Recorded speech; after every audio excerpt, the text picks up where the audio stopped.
Eventos de los últimos días, de Elena G. de White, en la voz de Silvia de Rodríguez. Capítulo 18. Las 7 últimas plagas y los justos. El gran tiempo de angustia, parte 2. El gran tiempo de angustia comienza después que termine el tiempo de gracia, cuando Cristo acabe su obra mediadora en favor del hombre. Entonces empezará ese tiempo de aflicción. Entonces la suerte de cada alma habrá sido decidida y ya no habrá sangre expiatoria para limpiarnos del pecado.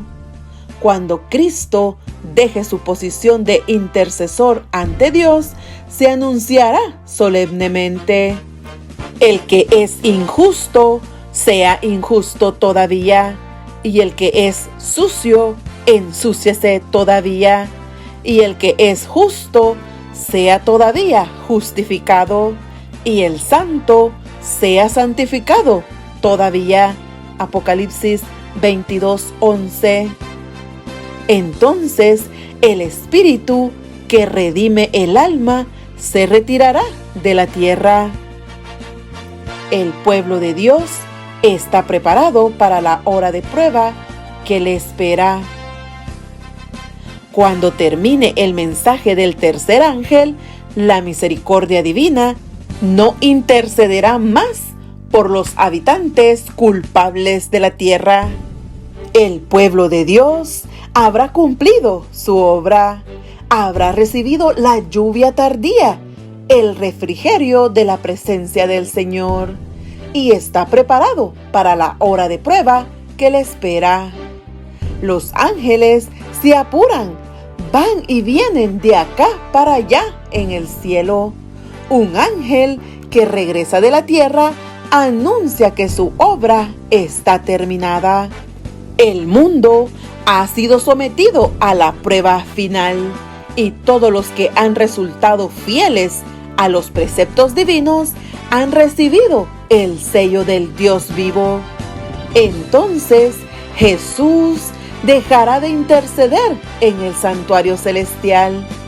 Cristo ha hecho propiciación por su pueblo y borrado sus pecados. El número de sus súbditos está completo. El reino y el señorío y la majestad de los reinos debajo de todo el cielo van a ser dados a los herederos de la salvación, y Jesús va a reinar como Rey de Reyes y Señor de Señores. Terrible, más allá de toda comprensión. Los tiempos de apuro y angustia que nos esperan requieren una fe capaz de soportar el cansancio, la demora y el hambre. Una fe que no desmaye a pesar de las pruebas más duras. El tiempo de angustia, cual nunca fue después que hubo gente, se iniciará pronto, y para entonces necesitaremos tener una experiencia que hoy por hoy no poseemos y que muchos no pueden lograr debido a su indolencia. Sucede muchas veces que los peligros que se esperan no resultan tan grandes como uno se los había imaginado. Pero este no es el caso respecto de la crisis que nos espera. La imaginación más fecunda no alcanza a darse cuenta de la magnitud de tan dolorosa prueba. Cuando Jesús salga del lugar santísimo, su espíritu refrenador se retirará de los gobernantes y del pueblo. Estos quedarán bajo el dominio de los ángeles malos. Entonces, por consejo y dirección de Satanás, se harán leyes tales que, a menos que el tiempo sea muy corto, no se salvará ninguna carne. Muchos serán llamados al descanso antes del tiempo de angustia. No es siempre seguro orar por una curación incondicional. Él sabe si aquellos por quienes se ofrecen las peticiones, serán capaces de soportar o no la prueba que vendría sobre ellos si viviesen. Él conoce el fin desde el principio. Muchos serán llamados a descansar antes de que la ardiente prueba del tiempo de angustia venga sobre nuestro mundo. El Señor me ha hecho saber con frecuencia que muchos pequeñitos morirán antes del tiempo de angustia. Volveremos a ver a nuestros hijos. Los encontraremos y los reconoceremos en las cortes celestiales. El blanco de Satanás: destruir a todos los observadores del sábado.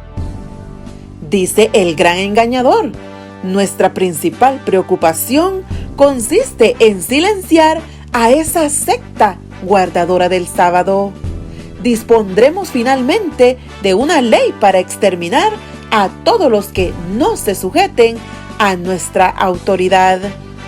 Es el propósito de Satanás hacer que sean extirpados de la tierra, a fin de que nadie pueda disputar su supremacía en el mundo. Se hará pasar por gran prueba y angustia a la iglesia remanente, los que guardan los mandamientos de Dios y la fe de Jesús. Sentirán la ira del dragón y sus huestes. Satanás considera al mundo como sus súbditos.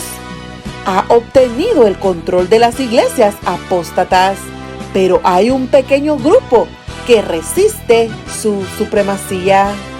Si pudiera borrarlos de la tierra, su triunfo sería completo, así como influyó sobre las naciones paganas para destruir a Israel. Así, en el cercano futuro, incitará a los poderes malvados de la tierra para destruir al pueblo de Dios. Argumentos usados contra el pueblo de Dios.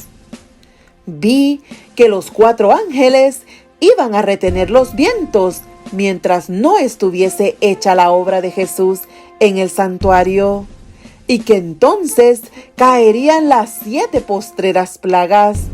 Estas enfurecieron a los malvados contra los justos, pues los primeros pensaron que habíamos atraído los juicios de Dios sobre ellos, y que si podían raernos de la tierra, las plagas se detendrían. Cuando el ángel de la misericordia pliegue sus alas y parta, Satanás cometerá las acciones impías que por largo tiempo ha deseado hacer: tormenta y tempestad, guerra y derramamiento de sangre. Él se deleita en estas cosas y así reúne su cosecha. Y los hombres serán engañados por él en forma tan completa que declararán que estas calamidades son el resultado de las profanaciones del primer día de la semana. Desde los púlpitos de las iglesias populares se oirá la declaración de que el mundo está siendo castigado debido a que el domingo no es honrado como debiera serlo. Se demandará con insistencia que no se tolere a los pocos que se oponen a una institución de la iglesia y a una ley del Estado, pues vale más que esos pocos sufran y no que naciones enteras sean precipitadas a la confusión y anarquía. Este mismo argumento fue presentado contra Cristo hace 1800 años por los príncipes del pueblo. Este argumento parecerá concluyente: muerte para todos los que no honren el domingo. Se promulgó un decreto para matar a los santos, lo cual los hizo clamar día y noche por su libramiento. Así como Nabucodonosor, el rey de Babilonia, emitió un decreto por el cual todos los que no se postrasen y adorasen su imagen serían muertos. De la misma manera, se proclamará que todos los que no reverencien la institución del domingo serán castigados con prisión y muerte. Que todos lean cuidadosamente el capítulo 13 de Apocalipsis, porque afecta a todo ser humano, grande o pequeño. El tiempo de angustia está por llegar para el pueblo de Dios. Será entonces cuando se promulgará el decreto prohibiendo comprar o vender a los que guardan el sábado del Señor, y que los amenazará con castigos y aún la muerte si no observan el primer día de la semana como día de reposo. Unidos los poderes de la tierra para hacer la guerra a los mandamientos de Dios, decretarán que todos los hombres, pequeños y grandes, ricos y pobres, libres y siervos, Apocalipsis 13:16, se conformen a las costumbres de la iglesia y observen el falso día de reposo. Todos los que se nieguen a someterse serán castigados por la autoridad civil, y finalmente se decretará que son dignos de muerte.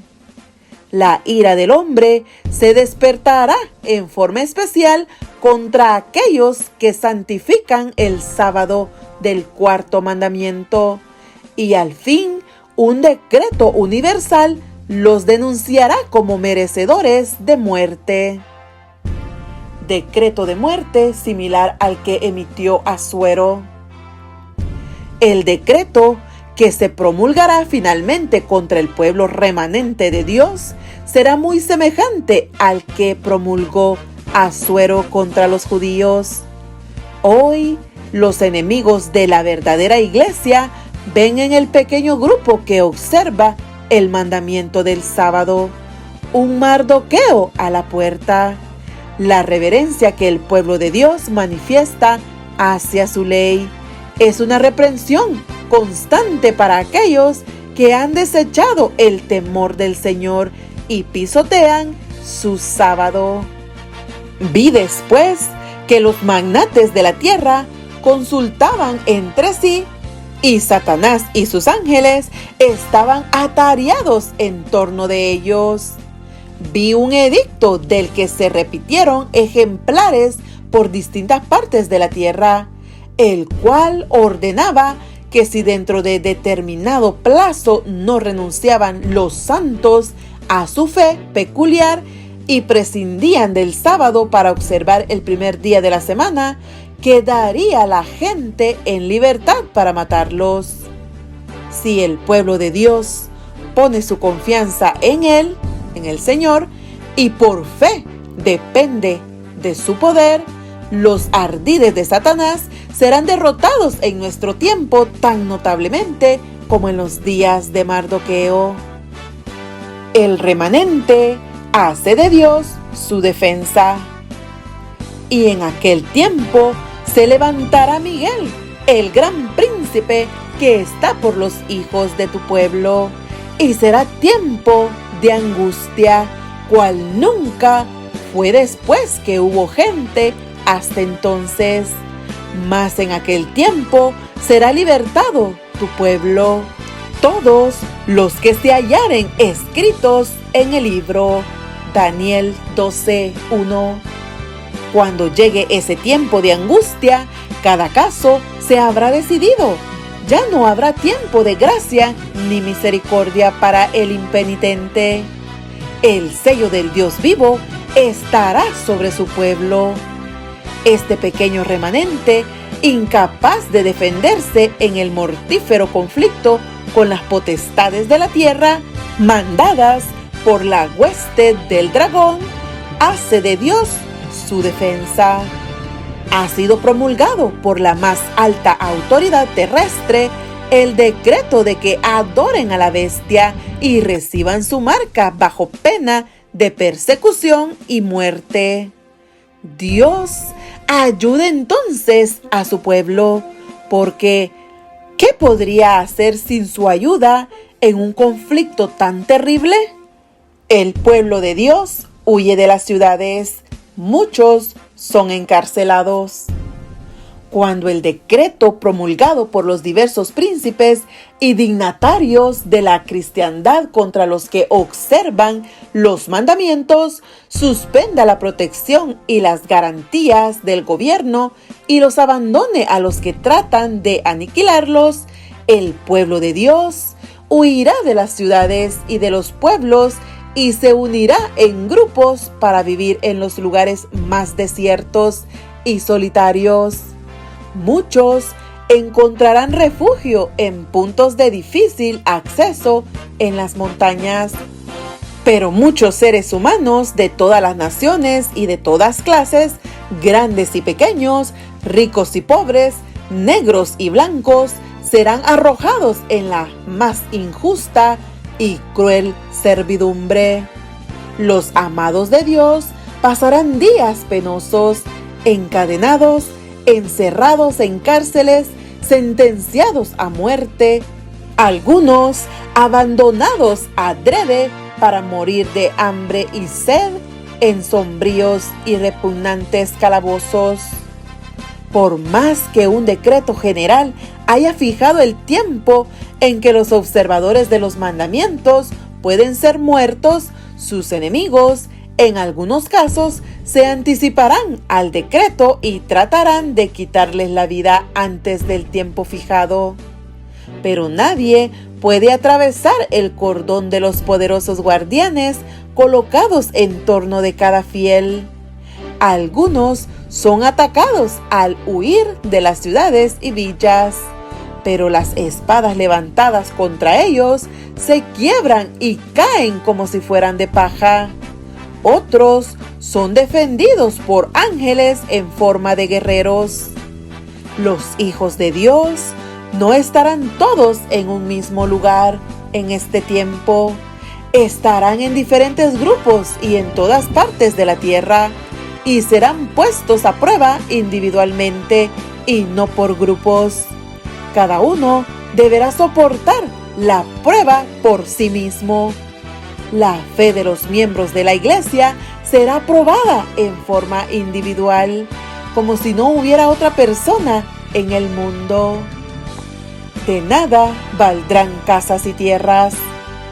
En el tiempo de angustia, de nada les valdrán a los santos las casas ni las tierras, porque entonces tendrán que huir delante de turbas enfurecidas, y en aquel entonces no podrán deshacerse de sus bienes para hacer progresar la causa de la verdad presente.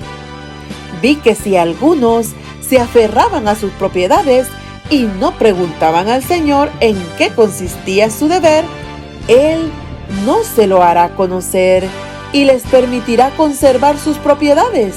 Pero en el tiempo de angustia, éstas se levantarán delante de ellos como una montaña para aplastarlos, y ellos tratarán de deshacerse de ellas, pero no podrán. Pero si ellos desean que se les enseñe, Él les hará saber en tiempo de necesidad cuándo y cuánto deben vender. Ahora es demasiado tarde para aferrarse a los tesoros mundanales. Casas y tierras innecesarias pronto no serán de beneficio para nadie, porque la maldición de Dios descansará más y más pesadamente sobre la tierra. Llega la invitación: vended lo que poseéis y dad limosna. Lucas 12:33. Este mensaje debiera hacerse llegar fielmente a los corazones de la gente, para que la propiedad de Dios le pueda ser devuelta en ofrendas que promuevan su obra en el mundo. Como el tiempo de angustia de Jacob. Finalmente, se expedirá contra todos los que santifiquen el sábado un decreto que los declare merecedores de las penas más severas y autorice al pueblo para que, pasado cierto tiempo, los mate. El romanismo en el viejo mundo y el protestantismo apóstata en la América del Norte actuarán de la misma manera contra los que honren todos los preceptos divinos. El pueblo de Dios se verá entonces sumido en las escenas de aflicción y angustia descritas por el profeta y llamadas el tiempo de la apretura de Jacob. Por lo que ven los hombres, parecía que los hijos de Dios tuviesen que sellar pronto su destino con sangre, como lo hicieron los mártires que los precedieron. Ellos mismos empiezan a temer que el Señor los deje perecer en las manos homicidas de sus enemigos. Es un tiempo de terrible agonía. De día y de noche claman a Dios para que los libre. Como Jacob, todos luchan con Dios. Sus semblantes expresan la agonía de sus almas. Están pálidos, pero no dejan de orar con fervor. La experiencia de Jacob durante aquella noche de lucha y angustia representa la prueba que habrá de soportar el pueblo de Dios inmediatamente antes de la segunda venida de Cristo. El profeta Jeremías, contemplando en santa visión nuestros días, dijo: hemos oído voz de temblor, espanto y no paz. Hanse tornado pálidos todos los rostros. ¡Ah, cuán grande es aquel día! Tanto que no hay otro semejante a él. Tiempo de angustia para Jacob, mas de ella será librado. Jeremías 30:5-7. Los justos no tienen culpas escondidas que revelar. En el tiempo de angustia, si el pueblo de Dios conservase pecados aún inconfesos, cuando lo atormenten el temor y la angustia, sería aniquilado. La desesperación acabaría con su fe y no podría tener confianza para rogar a Dios que le librase. Pero por muy profundo que sea el sentimiento que tiene de su indignidad, no tiene culpas escondidas que revelar. Sus pecados han sido examinados y borrados en el juicio, y no puede recordarlos. Sus seguidores tendrán un profundo sentimiento de sus faltas, y al examinar su vida, verán desvanecerse sus esperanzas. Pero, recordando la grandeza de la misericordia de Dios y su propio arrepentimiento sincero, pedirán el cumplimiento de las promesas hechas por Cristo a los pecadores desamparados y arrepentidos. Su fe no faltará porque sus oraciones no sean contestadas enseguida. Se asirán del poder de Dios, como Jacob se asió del ángel, y el lenguaje de su alma será: no te dejaré si no me bendices. Los santos no perderán sus vidas. Dios no consentirá que los malvados exterminasen a quienes esperaban la traslación y no se sometían al decreto de la bestia, ni recibían su marca. Vi que si a los malvados se les permitiese exterminar a los santos, Satanás se alegraría con sus malignas huestes y todos cuantos odiaban a Dios. Y, oh, qué triunfo fuera para su majestad satánica ejercer en la lucha final potestad sobre los que durante largo tiempo habían esperado contemplar a quien tanto amaban. Los que se burlaron de la idea de la ascensión de los santos presenciarán la solicitud de Dios por su pueblo y contemplarán su gloriosa liberación.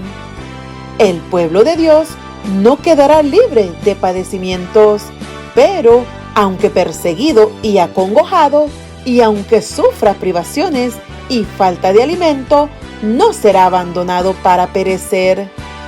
Si la sangre de los fieles siervos de Cristo fuese entonces derramada, no sería ya, como la sangre de los mártires, semilla destinada a dar una cosecha para Dios. Dios proveerá. El Señor me ha mostrado repetidas veces que sería contrario a la Biblia el hacer cualquier provisión para nuestras necesidades temporales durante el tiempo de angustia. Vi que si los santos guardaran alimentos almacenados o en el campo en el tiempo de angustia, cuando hubiese en la tierra guerra, hambre y pestilencia, manos violentas se los arrebatarían y extraños cegarían sus campos. Será entonces tiempo en que habremos de confiar por completo en Dios, y Él nos sostendrá. Vi que nuestro pan y nuestras aguas nos estarán asegurados en aquel tiempo, y no sufriremos escasez ni hambre, porque Dios puede preparar mesa para nosotros en el desierto. Si fuese necesario, mandaría cuervos para que nos alimentasen, como alimentó a Elías, o haría bajar maná del cielo, como lo hizo en favor de los israelitas. Vi que nos espera un tiempo de angustia, cuando una severa necesidad obligará al pueblo de Dios a vivir de pan y agua. En el tiempo de angustia, nadie trabajará con sus manos. Sus sufrimientos serán mentales y Dios les proveerá de alimento. El tiempo de angustia está ante nosotros, y entonces una severa necesidad requerirá que el pueblo de Dios se niegue a sí mismo y coma meramente lo suficiente para sostener la vida. Pero Dios nos preparará para ese tiempo. En esa hora terrible, nuestra necesidad será la oportunidad de Dios para impartir su poder fortificante y sostener a su pueblo. Pan y agua es todo lo que se promete al remanente en el tiempo de angustia. En el tiempo de angustia que vendrá inmediatamente antes de la venida de Cristo, los justos serán resguardados por el ministerio de los santos ángeles. No intercesor, pero constante comunión con Cristo. Cristo ha hecho propiciación por su pueblo y borrado sus pecados. El número de sus súbditos está completo. Cuando Él abandone el santuario, las tinieblas envolverán a los habitantes de la tierra. Durante ese tiempo terrible, los justos deben vivir sin intercesor, a la vista del santo Dios. ¿Olvidará el Señor a su pueblo en esa hora de prueba? Aunque los enemigos los arrojen a la cárcel, las paredes de los calabozos no pueden interceptar la comunicación entre sus almas y Cristo. Aquel que conoce todas sus debilidades, que ve todas sus pruebas, está por encima de todos los poderes de la tierra, y acudirán ángeles a sus celdas solitarias, trayéndoles luz y paz del cielo. La prisión se volverá palacio, pues allí moran los que tienen mucha fe, y los lóbregos muros serán alumbrados con su luz celestial, como cuando Pablo y Silas oraron y alabaron a Dios a medianoche en el calabozo de Filipos. Si los hombres tuviesen la visión del cielo, verían compañías de ángeles poderosos en fuerzas estacionados en torno de los que han guardado la palabra de la paciencia de Cristo. Con ternura y simpatía, los ángeles han presenciado la angustia de ellos y han escuchado sus oraciones. Aguardan la orden de su jefe para arrancarlos de su peligro. El precioso Salvador nos enviará ayuda en el momento mismo en que la necesitemos. Es imposible dar una idea de lo que experimentará el pueblo de Dios que viva en la tierra cuando se combinen la manifestación de la gloria de Dios y la repetición de las persecuciones pasadas. Andará en la luz que emana del trono de Dios. Por medio de los ángeles, las comunicaciones entre el cielo y la tierra serán mantenidas constantes a través del tiempo de angustia que se avecina. Un tiempo de angustia como no lo hubo desde que existe nación. El pueblo de Dios permanecerá inconmovible. Satanás y su ejército no podrán destruirlo, porque ángeles poderosos lo protegerán. El pueblo de Dios no acaricia deseos pecaminosos.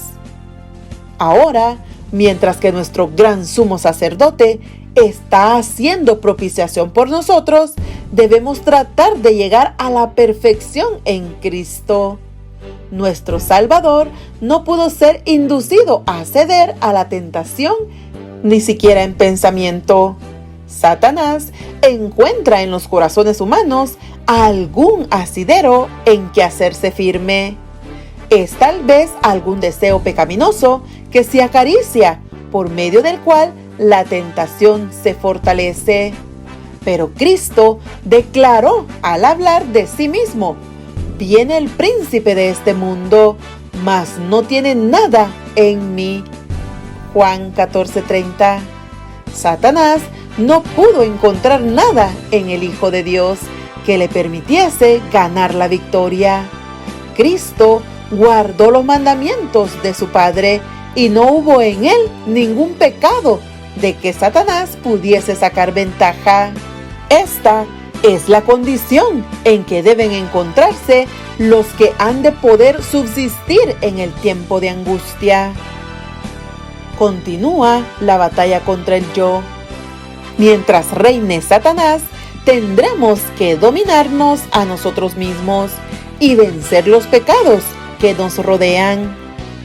Mientras dure la vida, no habrá un momento de descanso, un lugar al cual podamos llegar y decir: alcancé plenamente el blanco. La santificación es el resultado de la obediencia prestada durante toda la vida.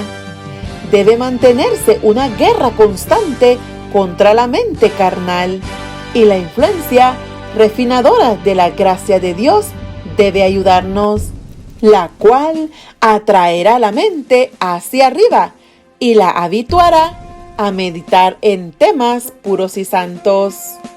Podemos crear un mundo irreal en nuestra mente o imaginar una iglesia ideal donde las tentaciones de Satanás no nos impulsen más al mal, pero la perfección solo existe en nuestra imaginación. Cuando los seres humanos reciban la carne santificada, no permanecerán en la tierra, sino que serán llevados al cielo. Si bien es cierto que el pecado es perdonado en esta vida, sus resultados no son ahora suprimidos por completo. Es en ocasión de su venida cuando Cristo transformará el cuerpo de la humillación nuestra para que sea semejante al cuerpo de la gloria suya. Los 144,000 cantan un cántico nuevo delante del trono, un cántico que nadie podía aprender sino aquellos 144,000. Es el cántico de Moisés y del Cordero, un canto de liberación. Ninguno sino los 144,000 pueden aprender aquel cántico, pues es el cántico de su experiencia, una experiencia que ninguna otra compañía ha conocido jamás. Son estos los que siguen al Cordero por donde quiera que fuere. Habiendo sido trasladados de la tierra, de entre los vivos, son contados por primicias para Dios y para el Cordero. Apocalipsis 15:2-3 y 14:1-5. Estos son los que han venido de gran tribulación, han pasado por el tiempo de angustia, cual nunca ha sido desde que ha habido nación. Han sentido la angustia del tiempo de la aflicción de Jacob. han estado sin intercesor durante el derramamiento final de los juicios de Dios. No es su voluntad que entren en controversias por cuestiones que no los ayudarán espiritualmente, tales como ¿quiénes han de componer los 144,000? Fuera de duda, esto lo sabrán dentro de poco los que sean elegidos de Dios.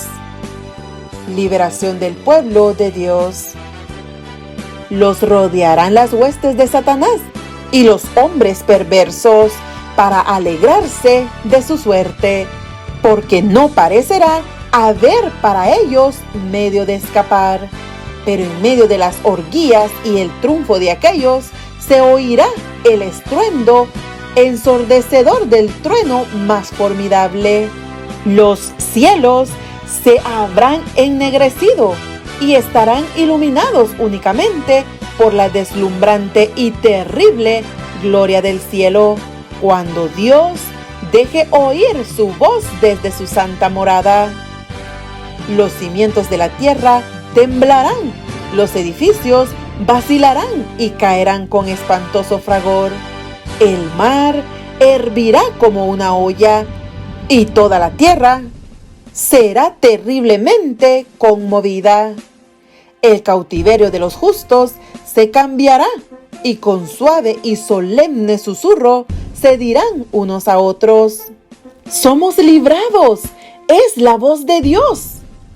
Cuando los que honran la ley de Dios hayan sido privados de la protección de las leyes humanas, empezará en varios países un movimiento simultáneo para destruirlos. Conforme vaya acercándose el tiempo señalado en el decreto, el pueblo conspirará para extirpar la secta aborrecida. Se convendrá en dar una noche en golpe decisivo que reducirá completamente al silencio la voz decidente y reprensora. El pueblo de Dios, algunos en las celdas de las cárceles, otros escondidos en ignorados escondrijos de bosques y montañas, invocan aún la protección divina, mientras que por todas partes compañías de hombres armados, instigados por legiones de ángeles malos, se disponen a emprender la obra de muerte. Multitudes de hombres perversos, profiriendo gritos de triunfo, burlas e imprecaciones, están a punto de arrojarse sobre su presa, cuando de pronto densas tinieblas, más sombrías que la oscuridad de la noche, caen sobre la tierra. Es a medianoche cuando Dios manifiesta su poder para librar a su pueblo. En medio de los cielos conmovidos hay un claro de gloria indescriptible, de donde baja la voz de Dios, semejante al ruido de muchas aguas, diciendo: hecho es. Apocalipsis 16:17. Esa misma voz sacude los cielos y la tierra. Las más soberbias ciudades de la tierra son arrasadas. Los palacios suntuosos en que los magnates han malgastado sus riquezas en provecho de su gloria personal caen en ruinas ante su vista. Los muros de las cárceles se parten de arriba abajo y son libertados los hijos de Dios que habían sido apresados por su fe.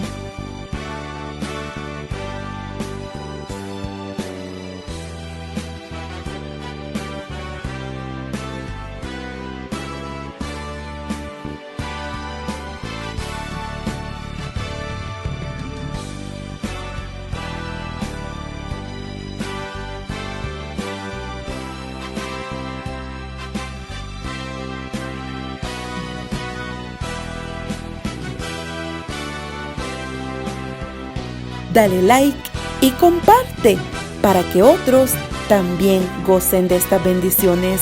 Que Dios te bendiga.